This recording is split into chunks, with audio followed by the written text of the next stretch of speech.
बीते दिनों एक आतंकवादी ने खुद ये बात कबूली की किस तरीके से टुकड़ों में तकसीम हो गए वो लोग जो आतंकवादी अंदर थे, किस तरीके से कीमा बन गया उनका। और मसूद अजहर इस बात को लेकर रो रहा था कि अल्लाह मुझे भी उठा ले। नमस्कार, टाइम्स नाउ नवभारत डिजिटल देख रहे हैं आप। मैं हूं आदर्श आपके साथ। ऑपरेशन सिंदूर के दौरान भारतीय सेना ने पाकिस्तान के ऊपर प्रिसाइज हमले किए थे, यानी पाकिस्तान में सिर्फ उन जगहों पर हमले किए थे जो आतंकियों के ठिकाने थे। इन्हीं में से एक था बहावलपुर, जहां जैश ए मोहम्मद का मुख्यालय हुआ करता था, जिसे भारतीय सेना ने चकनाचूर कर दिया। अब इसके बाद वहां पाकिस्तान, आप जानते हैं कि ऐसे ही गरीब मुल्क है, अब पाकिस्तान में इस बात पे चंदा जुटाया जा रहा है कि जैश ए मोहम्मद का मुख्यालय दोबारा बनाया जा सके। और इस बात को हम जितने हल्के में कह रहे हैं, ये बात उससे कहीं ज़्यादा गंभीर है, क्योंकि एक टेरर फंडिंग का पूरा मॉड्यूल तैयार हो चुका है, जिसे ऑपरेशन 313 कहा जा रहा है। ये क्या ऑपरेशन 313 है, किस तरीके से पाकिस्तान, जैश ए मोहम्मद ये भारत के ख़िलाफ़ एक बड़ी साजिश रच रहे हैं, इस पूरे मसले के बारे में बातचीत करेंगे। हमारे साथ एक ख़ास मेहमान है जिन्हें आप रोज़ाना टीवी पर देखते हैं, लेकिन कल से एक चाय के वादे के चक्कर में डिजिटली हमसे जुड़ रहे हैं। दिनेश गौतम सर, स्वागत है आपका। पाकिस्तान की ही बातचीत की जा रही है। वैसे तो पाकिस्तान भिखारिस्तान भी कहते हैं उस मुल्क को। सोशल मीडिया पर तमाम, अगर आप गूगल डालेंगे, और एक दौर तो ऐसा था कि आप भिखारी नंबर 1 डालते थे, इमरान खान की तस्वीर आ जाती थी। हालांकि इमरान साहब तो अब जेल में हैं। ऑपरेशन 313 की जो हम बात कर रहे थे, इसको लेकर जो डिटेल्स आई हैं काफ़ी चौंकाने वाली हैं, और भारत के ऊपर जो है पाकिस्तान का और पाकिस्तान की नापाक नज़र एक बार फिर पड़ी है। ऑपरेशन सिंदूर के बाद जो वो हौसले पस्त हो गए थे, ये ऑपरेशन 313 क्या है, हमारे दर्शक जानना चाहेंगे सर। सबसे पहले तो ये मुझे लगता है कि आपको धन्यवाद करना चाहिए इस चाय के लिए। कल चाय हम पी चुके थे जब हमने शो शुरू किया। मेरे हाथ में कप था, और देखिए कितने डिसर्निंग हमारे दर्शक हैं कि उन्होंने इस बात को पॉइंट आउट किया कि खाली कप लेकर क्यों खड़े हुए हैं। यू वर वेरी राइट, और आप इतनी शिद्दत से ध्यान से देखते हैं, इसके लिए आप सबका बहुत शुक्रिया। इनकी चाय, इनके ये जहाँ पर बैठते हैं ऑफिस में, बहुत ही उम्दा चाय बनती है, और जब इन्होंने पहला कप मुझे पिलाया तब से तो बस आदत पड़ गई है। तो अब इसी एडिक्शन में कुछ बातचीत भी हो जाती है, आपसे भी मिलना मिलाना हो जाता है। ये ऑपरेशन 313 इसका नाम इन्होंने दिया है। आपको याद होगा कि बहावलपुर में वो जो मस्जिद सुभान अल्लाह थी जी, उसका तो जो हाल किया था भारतीय सेनाओं ने, वो आपने देखा किस तरीके के प्रिसिशन अटैक थे कि उसके जो डोम थे वहाँ से सीधे मिसाइलें अंदर गई थीं, और अंदर सो रहे उन लोगों पर, जिसमें बहुत सारे लोग मसूद अजहर के सहयोगी थे और उसके रिश्तेदार थे, वो मारे गए थे। और बीते दिनों एक आतंकवादी ने खुद ये बात कबूली की किस तरीके से टुकड़ों में तकसीम हो गए वो लोग जो आतंकवादी अंदर थे, किस तरीके से कीमा बन गया उनका। और मसूद अजहर इस बात को लेकर रो रहा था कि अल्लाह मुझे भी उठा ले। तो पहली बार आतंकवादियों ने भी उस दर्द को महसूस किया है जो वो दुनिया को देते हैं। लेकिन मुझे लगता है कि इंसानियत जो भी समझता होगा, जो ये समझता होगा कि मैं आपसे प्रेम से मिलूंगा तो आप मुझसे प्रेम से मिलेंगे, अगर मैं आपके साथ गलत व्यवहार करूंगा तो आप मेरे साथ कैसे सद्व्यवहार करेंगे, जो इतनी सीधी सी और सामान्य सी और सपाट सी बात समझता है, बहुत गणित नहीं है इसमें। हित अनहित पशु पक्षी हूँ जाना जब कहा जाता है, इसका मतलब यह है कि पशु और पक्षी भी समझते हैं कि हित और अनहित क्या होता है। आतंकवादियों को ये बात समझ में नहीं आती होगी कि निर्दोषों का लहू हम किसी भी नाम पर, जिहाद के नाम पर, मज़हब के नाम पर बहाते हैं, तो इससे ऊपर वाला खुश नहीं होगा। ऐसा नहीं है कि कभी ना कभी उनके दिल में ये बात नहीं आती होगी, लेकिन इससे एक इकोसिस्टम जुड़ा है, इससे दुकानें जुड़ी हुई हैं। गंदा है पर धंधा है ये, और इसीलिए ये धंधा आगे चलाए रखने के लिए आतंकवादियों ने, ख़ासतौर से जैश के आतंकवादियों ने ये कहा कि अब हम धंधे, कुछ लोग जब बेचारे उनको बैंक और जो माइक्रो फाइनेंस कंपनीज होती हैं वो पैसे नहीं देती, तो क्राउड फंडिंग के ज़रिए पैसे उगाते हैं। आजकल बहुत चलन में, बहुत चलन में ये भाई लोग वही कर रहे हैं। ये आतंकवादी क्राउड फंडिंग कर रहे हैं। 21,000 रुपये से कम की रसीद नहीं कटे, एक तो भिखारी, ऊपर से भीख में भी टर्म एंड कंडीशन अप्लाई कि 21,000 रुपये पाकिस्तानी करेंसी से नीचे के आप नहीं काट सकते रसीद। इसमें कहूँगा कि ये पुराने जो भारतीय संस्कार हैं उनके 21, 51, 11 उसी नोट पे जाना है कहाँ। इसीलिए तो हम कहते हैं कि जड़ों पर लौट आओ, भटके बहुत हो, बहुत गुमराह हुए हो, और जो धर्म तुमको और धर्म की मान्यता इंसानियत से भटका दे, वो किस तरह का धर्म, तो वो धर्म की गलत व्याख्या कर रहे हो तुम, वापस लौटो, जड़ों की तरफ लौटो। या तो हम हमेशा से कहते हैं। और इसके लिए आप ये देखिए कि एक कुत्ता जो शादी के मंडप से कहीं से एक पूड़ी दांत में दबाकर भाग रहा होता है, उसको आप देखिए उसके मन में कैसे इधर उधर देख रहा होता है वो, और उसको ये लग रहा होता है कि कोई पत्थर तो नहीं मार देगा। इस बात का उल्लेख गोस्वामी तुलसीदास जी ने रामचरितमानस में किया है कि रावण सीता जी को लेकर उसी तरीके से चला जा रहा था जैसे एक श्वान जब इस तरीके की कोई चोरी करके जाता है तो उसके मन में भाव, अब वो उसको तो किसी ने नहीं बताया, हर किसी को मालूम है कि वो कहाँ गलत कर रहा है। अंदर भगवान ईश्वर सबके अंदर होता है, वो टोकता है ये गलत कर रहे हो और ये सही कर रहे हो, लेकिन इनको वो टोक समझ में इसलिए नहीं आती क्योंकि सिक्कों की खनक में वो टोक दब गई है।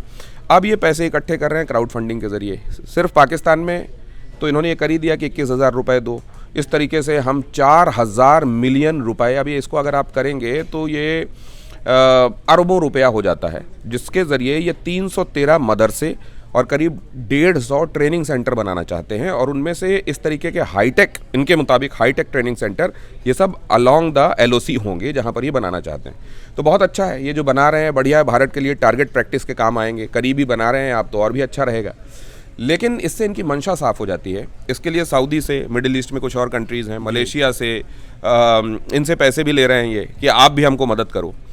और ये क्या करते हैं, कई जगहों पर ये हम दीन का काम कर रहे हैं सिर्फ इतना बोलते हैं, और दीन के काम के नाम पर ये क्या करते हैं, ऊपर वाले की जो सर्वोत्कृष्ट रचना है इंसान, उसका खून बहाने का ये ठेका लेते हैं।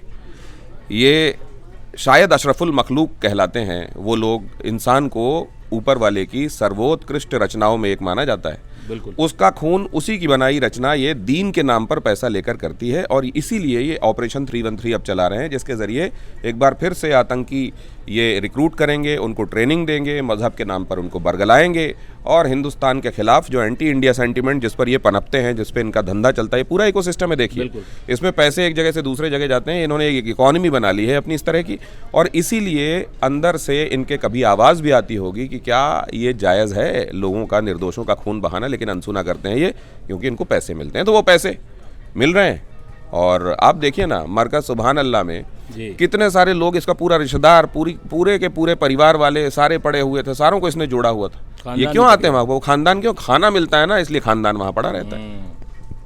और ये अपने आप में गंभीर बात है कि इससे ये भी पता चलता है कि ऑपरेशन सिंदूर के दौरान ये जो आतंकी ढांचा था और ये जो पूरी व्यवस्था, इकोसिस्टम था, ये एक तरीके से तहस नहस हो गया। इस पर मारक चोट हुई, और भारत ने जो हमला किया था बिल्कुल आतंकी ठिकानों पर किया था।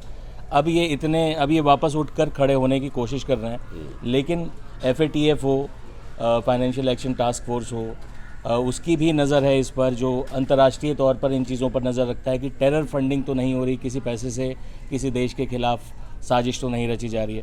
भारत का NIA मेरे को हंसी आती है लेकिन इस बात पे आदर्श भाई, FATF जैसी संस्थाएं नज़र रख रहे हैं। अब ये बताइए, जैसे मान लीजिए कहीं कोई एग्ज़ाम चल रहा है, एग्जामिनेशन हॉल में इन्विजिलेटर घुसता है, वो नज़र रखता है कि कहीं कोई खर्रा लेके तो नहीं आया, कोई नकल तो नहीं कर रहा, वो कहलाती है नज़र रखना। वहाँ जहाँ खुले में किताब रख के कोई टीप रहा हो उससे, और आप कहें हम नज़र रख रहे हैं, तो मुझे तो FATF जैसे संस्थानों पर भी मुझे हंसी आती है कि आप नज़र रख रहे हैं, कर रहे हैं, आप उनको पैसे दे सकते। आप अभी बीते दिनों अगर उनको मदद ना, ऑपरेशन सिंदूर के बिल्कुल बाद आपने देखा किस तरीके से अंतर्राष्ट्रीय संस्थाओं की तरफ से, तो ये जो दोहरा रवैया है, और इन संस्थाओं को भी जो अमेरिका की निगाहबीनी में और उसकी सदारत में चलती हैं, उसके इशारों पर चलती हैं, उन संस्थाओं को भी समझना चाहिए कि वो तमाम संस्थाएं जो असल में पर्पस सर्व करने के बजाय अपने आका को खुश करने के लिए काम करती हैं, एक तो उनको जनता ही एक दिन लोग ही उखाड़ के फेंक देते हैं, उनकी अपनी रेलेवेंस खत्म हो जाती है, और दूसरे कालांतर में उनको इस तरीके से याद भी किया जाता है कि ये बना क्यों था, इसने पर्पस क्या सर्व किया। तो कम से कम यूनाइटेड नेशंस हो, FATF जैसी संस्थाएं हों, वर्ल्ड बैंक हो, इन्हें ये समझना चाहिए बनी किस लिए। बिल्कुल, और तमाम जो वैश्विक संस्थाएं हैं वो किस तरह से आंख मूंद लेती हैं जब उनके हित की जुड़ी बात होती है, लेकिन वो कहावत है हिंदी में कि आप दूसरे के लिए गड्ढा खोदते हैं तो एक दिन आप उसमें खुद गिरते हैं। 9/11 क्या था, 9/11 वैसे ही गड्ढा था ना, और वैसा ही गड्ढा था। और उसामा कहाँ से मिला, कहाँ से मिला, एबटाबाद से मिला, और उसकी भी भाई लोगों ने सौदा कर लिया। उस समय जो आर्मी के वहाँ के चीफ थे, उन्होंने कहा, अमेरिका से पूछा, अच्छा इनाम कितना दिए हैं सरदार इस पे, ये तो बताइए। तो उन्होंने कहा इतना इनाम है, हमारी जेब में डालिए, हम आपको पता बताते हैं। शाम को उन्होंने पता बता दिया, और उसके बाद ओसामा का जो हुआ वो आपने देखा। तो ये सगे किसी के नहीं है। अब यही इसी तरीके से उम्मा के नाम पे ये जाके एक डील करके आए हैं सऊदी अरब में, आपको पता चला होगा। जी जी जी जी, ये म्यूचुअल डिफेंस डील है ये।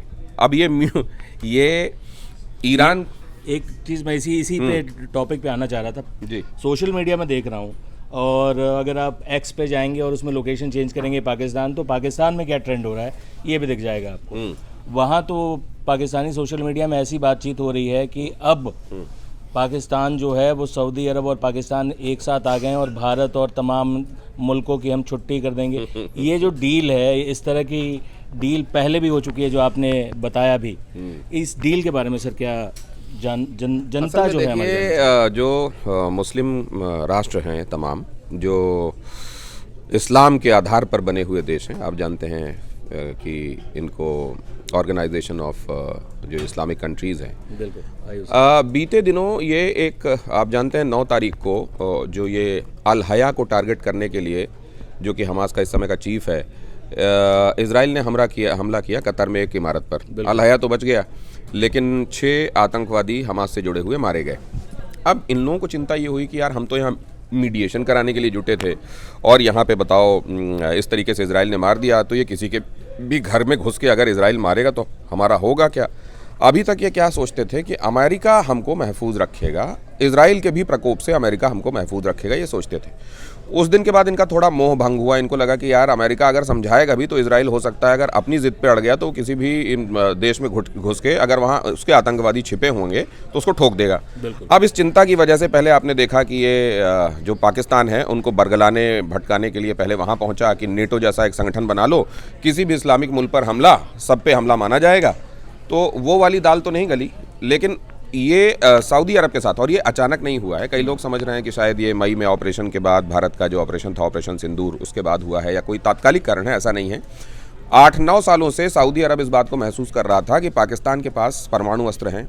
दुनिया ये भी कहती रही कि सऊदी अरब के सहयोग से ही परमाणु हथियार बनाने में पाकिस्तान कामयाब भी। कई फैक्टर्स ऐसे रहे जो असिस्ट किया, जिन्होंने एक सऊदी अरब भी था। तो सऊदी अरब को ये लगता है कि अगर हमारे सहयोग से बना है ये, तो हमारे जब ज़रूरत पड़े तो काम भी आए।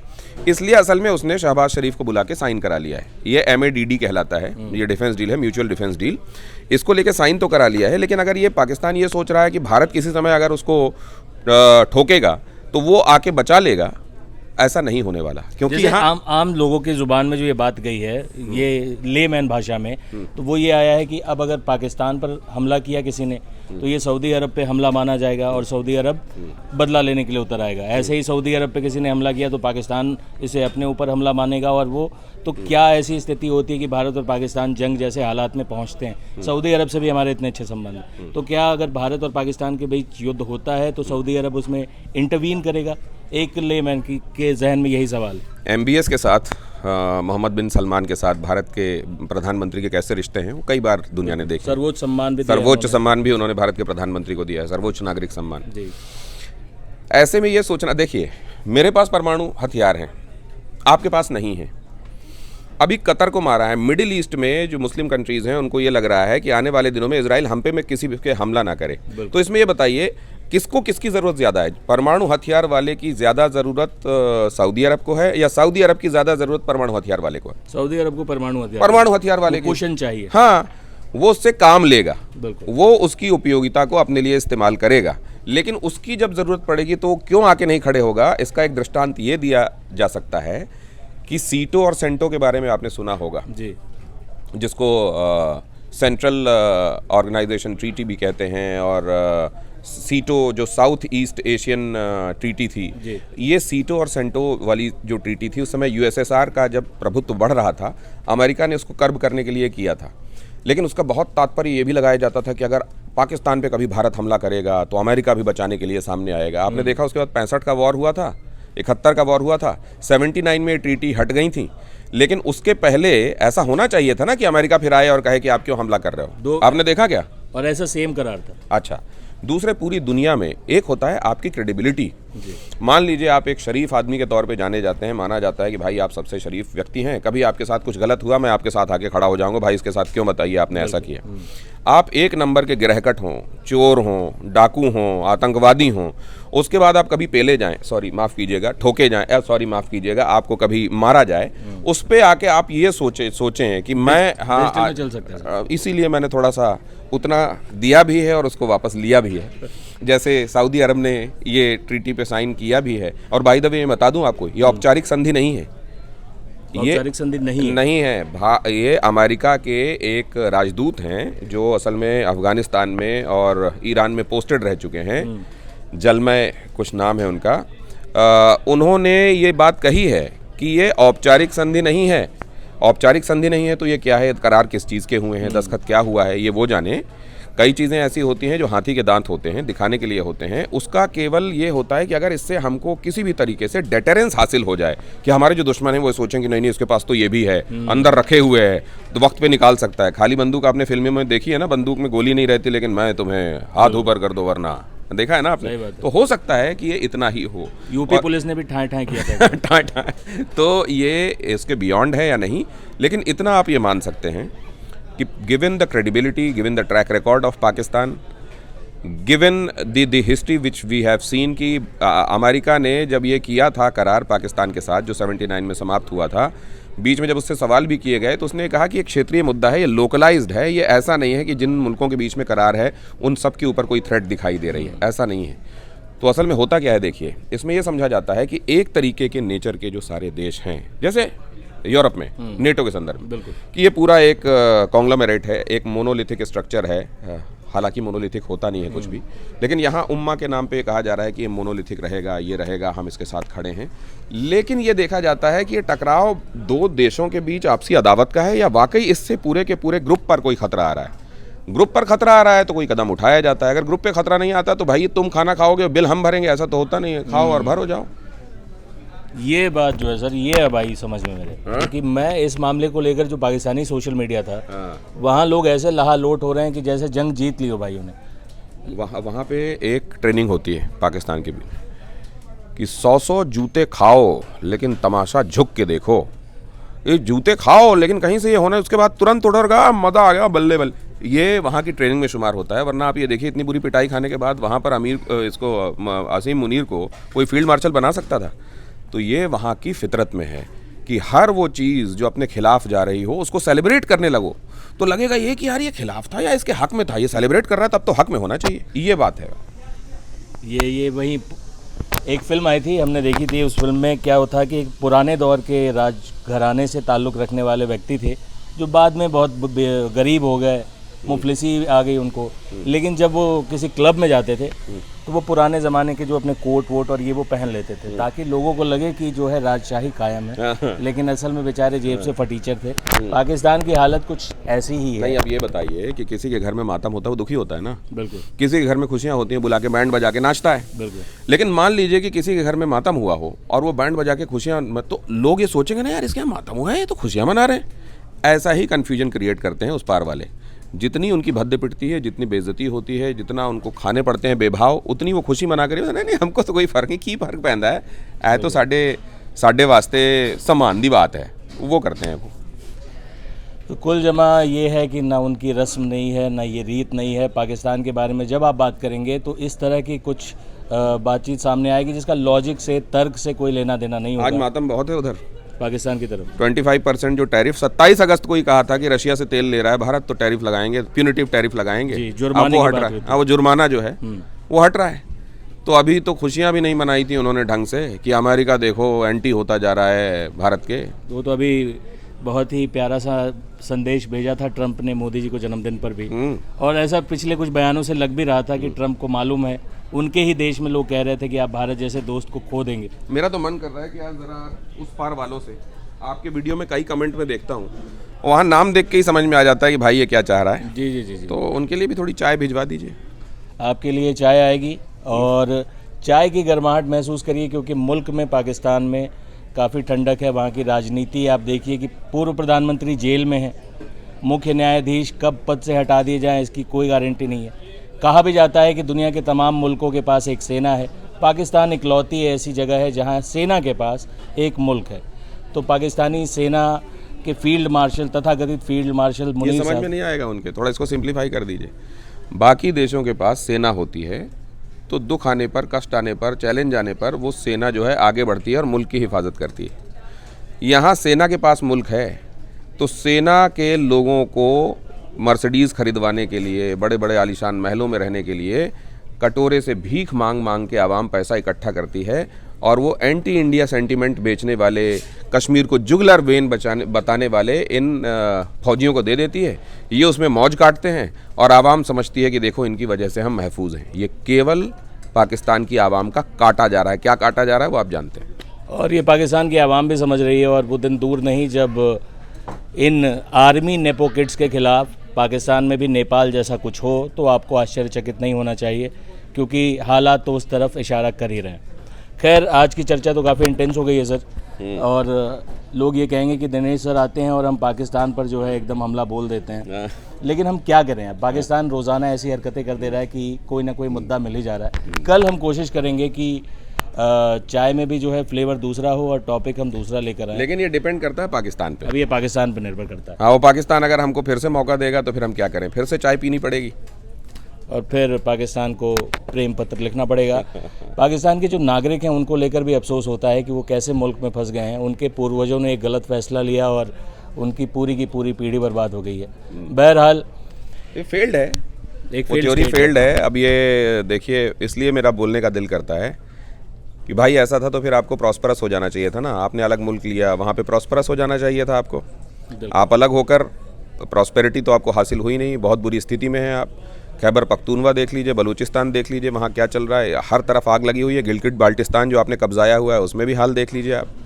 और फिर दूसरे ये है कि अगर इससे वाकई कोई समस्या हमेशा के लिए सॉल्व हो जाने वाली होती तो कम से कम हिंदुस्तान की समस्या सॉल्व होती।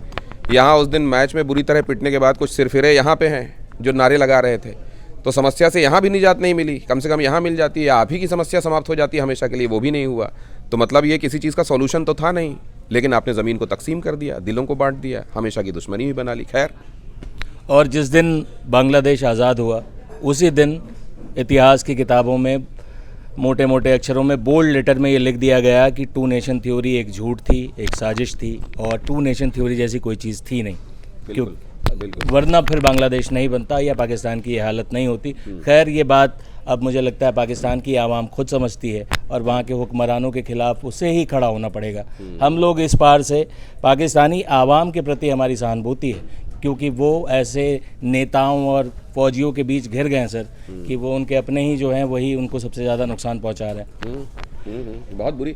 अगर अब बाहर जाके उनको कंपेयर करने का मौका मिले, ज़्यादातर तो बेचारे निकल ही नहीं पाते अपने मुल्क से बाहर, अपने मोहल्ले से बाहर नहीं निकल पाते, तो मुल्क से बाहर क्या निकलेंगे। अगर वो बाहर निकल कर देख पाएँ कि बाकी की दुनिया क्या तरक्की कर रही है और पाकिस्तान में जो सपना बेचकर मुल्क बनाया वहाँ क्या हाल कर दिया गया, तो शायद उनको समझ में आएगा कि वहाँ के झूठ बेचने वालों ने उनको किस कदर ठगा है। ये कुछ वैसा ही है। इसी के साथ हम ये इस वीडियो को समाप्त करेंगे। जब फैज़ अहमद फैज़ ने कहा था कि था इंतज़ार जिसका ये वो सुबह तो नहीं, पाकिस्तान के लिए वो सुबह बहुत दूर है। फ़िलहाल तो वो एक अंधेरी रात से गुजर रहा है, और अगर आतंकियों के इस नेटवर्क को न तोड़ा गया पाकिस्तान के इंटरनल सोर्सेज द्वारा, तो पाकिस्तान की तबाही कोई नहीं टाल सकता है। आज के वीडियो में जी सर, आखिरी आपके जो कैमरे में भाई हैं इनका भी मुझे लगता है कि आपको परिचय कराना चाहिए।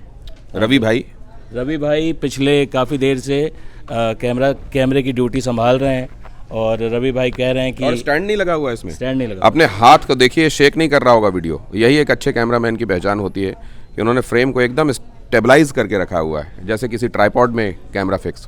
तो रवि भाई की आंखों का इशारा समझते हुए हम आपसे दोबारा मिलेंगे कल किसी और मुद्दे पर चर्चा करते हुए। और जैसा कि सर ने कहा कि अगर पाकिस्तान ने मौका दे दिया दोबारा उनकी ही चर्चा करने के बारे में, तो हम पाकिस्तान के बारे में भी बात करेंगे। लेकिन ये डिजिटली बातचीत का सिलसिला दिनेश सर के साथ और चाय का सिलसिला हमारी तरफ से जारी रहेगा। आपसे मिलते हैं अगले वीडियो में, तब तक आप देखते रहिए टाइम्स नाउ नव भारत। धन्यवाद, बाय बाय, शुक्रिया सर।